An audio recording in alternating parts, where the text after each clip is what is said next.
internal. 13, 12, 11, 10, 9, 8. Ignition sequence start. Engine time. 5, 4, 3, 2,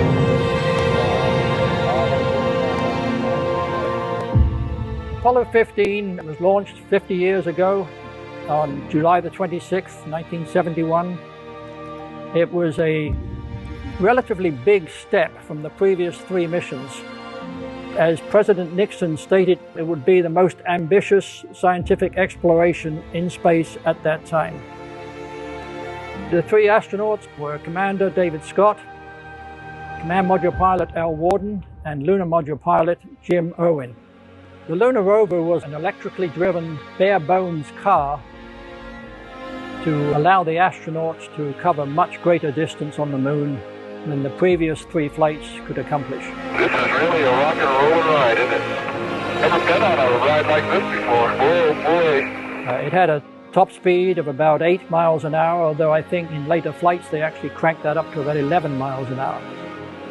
Scott and Irwin spent 3 days exploring the Apennine-Hadley region in the lunar rover. There's actually a plaque on the lunar rover vehicle that was left on the Moon that says man's first wheels on the Moon. The heavy focus on science for Apollo 15 was its primary feature. It was achieved 2 ways. One, of course, with the lunar rover vehicle on the Moon to gather more lunar data. And secondly, the command service module carried a sim bay of scientific instruments that allowed Al Worden to gather many photographs and much data as he circled the Moon for his 3 days in orbit. One of the interesting experiments that Scott performed on the Moon was to demonstrate Galileo's theory that 2 objects will always drop at the same rate in an airless environment.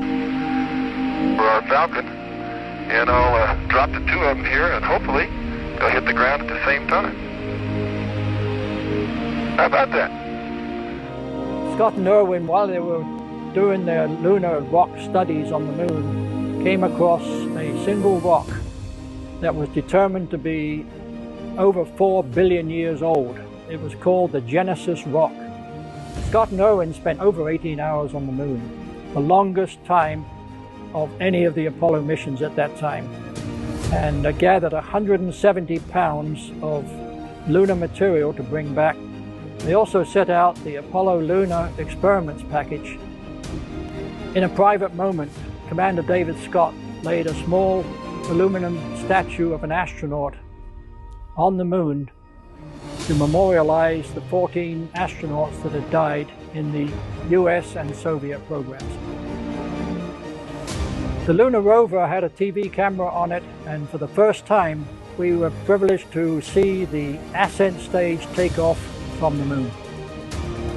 After Scott and Irwin were back in the command module, they continued to orbit the Moon for 2 days, and during that time deployed the particle and field satellite. During the flight back to Earth, one of the most important tasks required of the crew was for Al Worden to EVA from the command module and capture the cassettes that recorded all the data that he'd accumulated during his orbits of the Moon. That was the first time at 197,000 miles from Earth that a man had ever done a deep space EVA. During re-entry, the burning reaction control system fuel burned through the risers of one of the chutes, and that chute streamed and effectively became about 1/5 of its normal capacity. Apollo 15 landed on 2 chutes. It was designed to do that, but it did mean a hard landing, but a safe landing. Apollo 15 broke several records. The first use of the lunar rover, the first deep space walk by Al Worden, the heaviest payload in lunar orbit at 107,000 pounds, and the longest crewed lunar mission of 295 hours. Apollo 15 achieved all of its objectives and accumulated a wealth of scientific information.